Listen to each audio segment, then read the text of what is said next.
Bom dia e bem-vindos para mais um Antes do Café.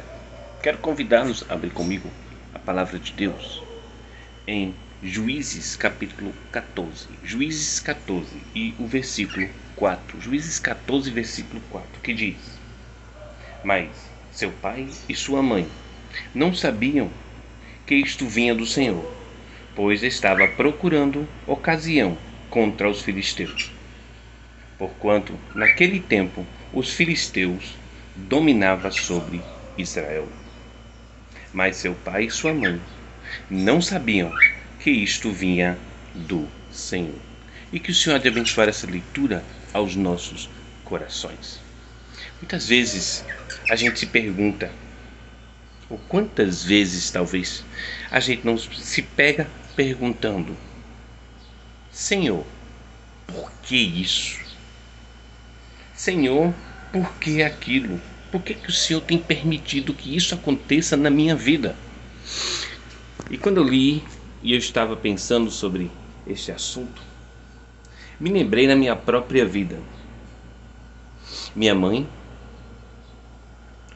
mais ou menos a idade que eu estava, talvez um pouco mais velha, não me lembro agora, mas mais velha um pouco, isso mesmo, mais velha um pouco.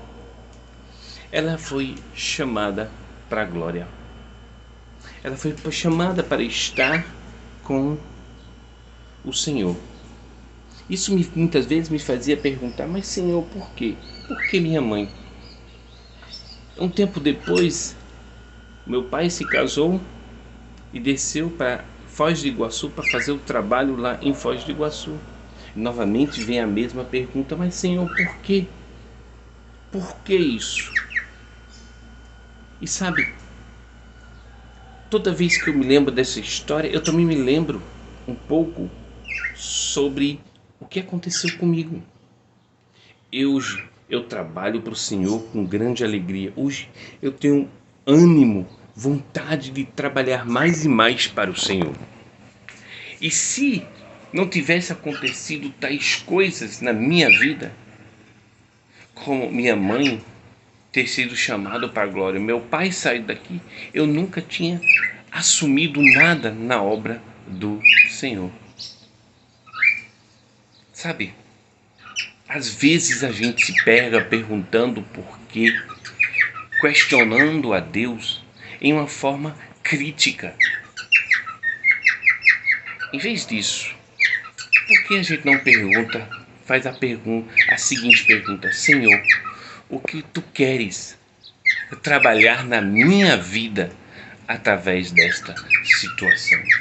Deus muitas vezes permite, muitas vezes Ele escolhe deixar tais coisas acontecer para que através disso nós cresçamos e possamos ajudar aos outros. Então, em vez de perguntar a Deus por quê, pergunte a Deus: através disso, Senhor, o que tu queres que eu aprenda? Como tu queres me ajudar ao próximo? Deus permitiu, Deus planejou tudo aquilo, porque através daquela situação com Sansão que ia acontecer, ele iria livrar o povo de Israel dos filisteus. Pensa bem nisso hoje. Deus está querendo te usar. Pergunte a Ele: Senhor, esta situação acontece isso, isso e aquilo. Por que, Senhor? Não. Através disso, Senhor, o que tu queres me usar. Pensa bem nisso hoje. Reflita sobre isso. Entregue a sua vida ao Senhor e deixe Ele trabalhar nela para a honra e glória dele. Tenha um bom dia. Que o Senhor os abençoe. E até o nosso próximo Antes do Café.